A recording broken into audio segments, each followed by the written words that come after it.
मंडळी, आपल्या तत्वाशी निष्ठ असलेला शिवनाथ जेव्हा आपल्या मुलांकडून वचनं घेतो की तुम्ही मी बनवलेल्या रूल्सनुसार चालाल किंवा माझ्या तत्वांचं पालन कराल आणि तुम्ही बाहेर कुठल्याही मुलीशी प्रेम प्रकरण जुळवणार नाही, तेव्हा त्यावेळेस त्याचे मुलं म्हणजे 3 मुलांपैकी 2 मुलं, ते म्हणजे श्रीधर आणि माधव, दोघंही त्याला वचनं देऊन टाकतात.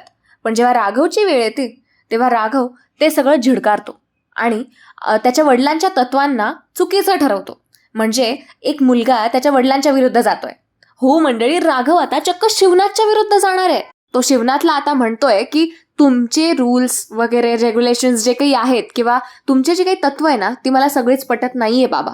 जाहीर आहे की तुम्ही माझे चांगले आईवडील आहात आणि तुमची तुलना मी कधीच कोणाशी केली नाही आणि करणारही नाही, कारण तुम्ही तुमच्या जागेवर खूप काही आहात. पण तरी सुद्धा तुमची जे काही तत्व आहेत ती मला पटत नाहीयेत आणि मी ते कधीच मान्य करणार नाही ना, मी तुम्हाला वचन देईल.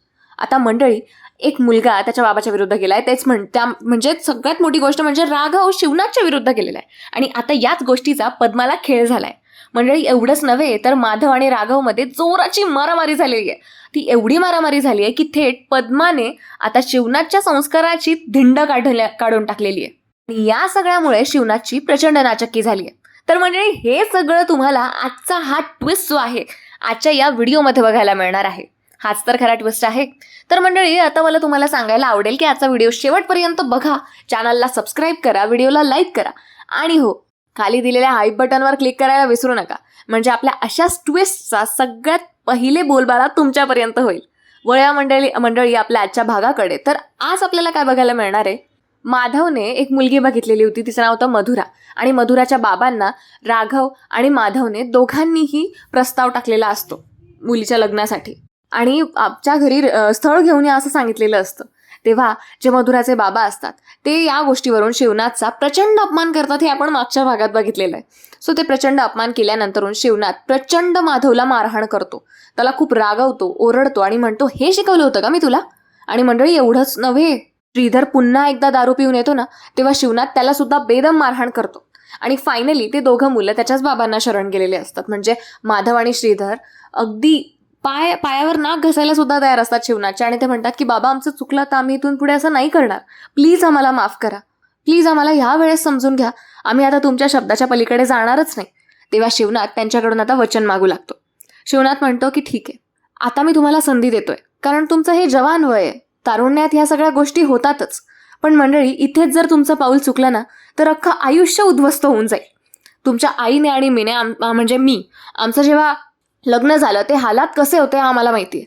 आम्ही जरी लव्ह मॅरेज केलेलं असलं, जरी आम्ही पळून जाऊन लग्न केलेलं असलं, तरी त्यामागची कारणं किंवा त्या गोष्टीपासून आम्ही सुरुवात कशी केली हे फक्त आम्हाला माहिती आहे.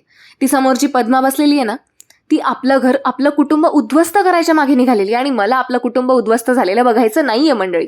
म्हणून मी तुम्हा सगळ्यांच्या मागे एवढा लागून असतो, तुम्हाला माझे तत्व मान्य करायला लावतो, माझे तत्व पाळायला लावतो. पद्माला फक्त आपल्या घराचे 3 झालेले बघायचे आहेत आणि मला ते नकोय. जे भोग मी भोगले ते मला माझ्या मुलांवर येऊ द्यायचे नाहीयेत, म्हणून मी तुमच्या मागे लागतो मुलांनो. त्यामुळे मला आज वचन द्या मला आज की तुम्ही आता ह्या सगळ्या गोष्टी मागे सोडाल, माझ्या मर्जीप्रमाणे मी जे मुलीशी सांगेल त्या मुलीशी लग्न कराल आणि माझ्या तत्वांचं पालन कराल. मला तुम्हा तिघांकडनंही ही वचनं हवी आहेत. तेव्हा मंडळी, आता शिवनाथ हे वचन मागतो तेव्हा कुठलाही विचार न करता श्रीधर आणि माधव त्याला वचन देऊन देतात.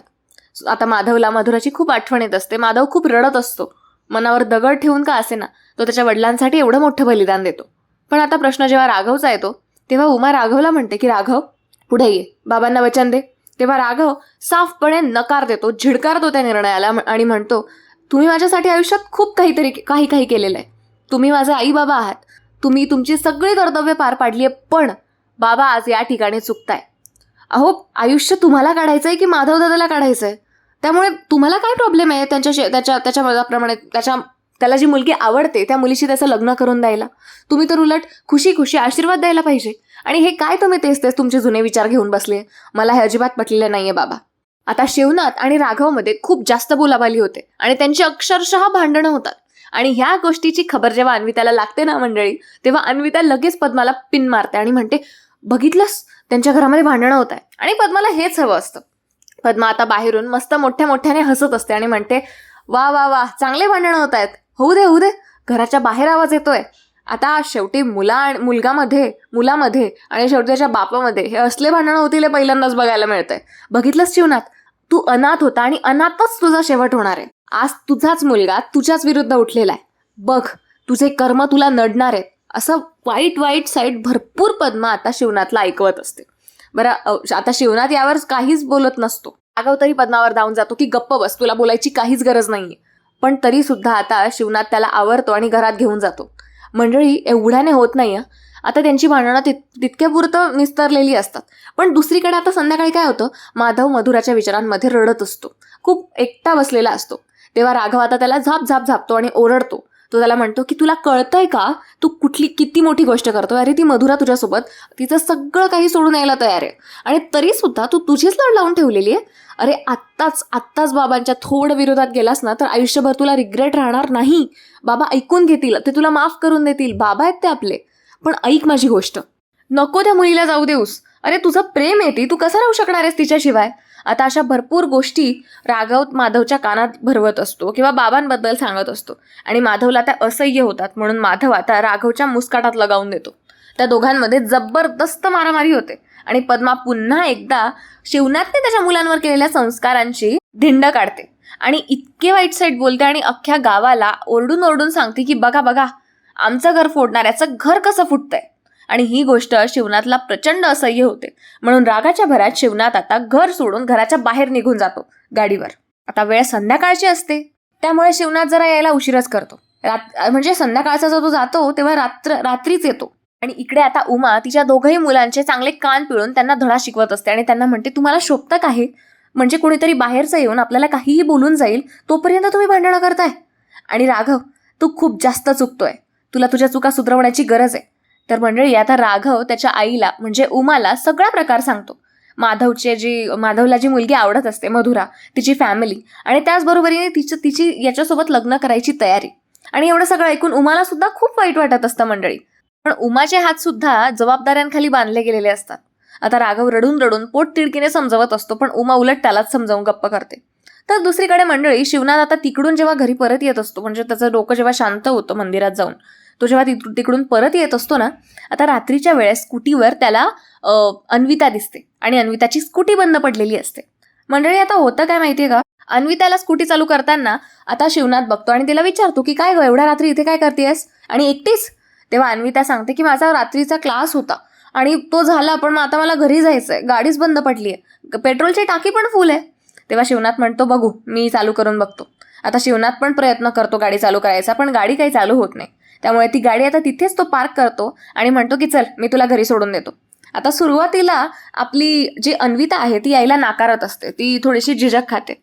तेव्हा लगेच शिवनाथ म्हणतो, काळजी करू नकोस, तुझ्या पद्मा आत्याला काही कळू देणार नाहीये मी, तू बस पटकन आणि चल मी तुला सोडतो. इथून पुढे रात्रीची एकट्याने प्रवास नको करत जाऊस, चांगलं नसतं ते मुलींसाठी.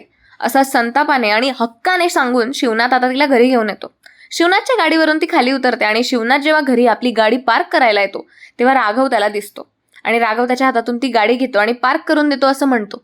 पण तरी सुद्धा शिवनाथ कुठलाही एक शब्दही न बोलता, म्हणजे राघव सोबत एक शब्दही न बोलता तसाच घरात निघून जातो. आता या गोष्टीवरून अन्विता त्याला खूप चिडवत असते आणि शेवटी अन्विताला खूप वाईट साईट आता हा राघव बोलून जातो.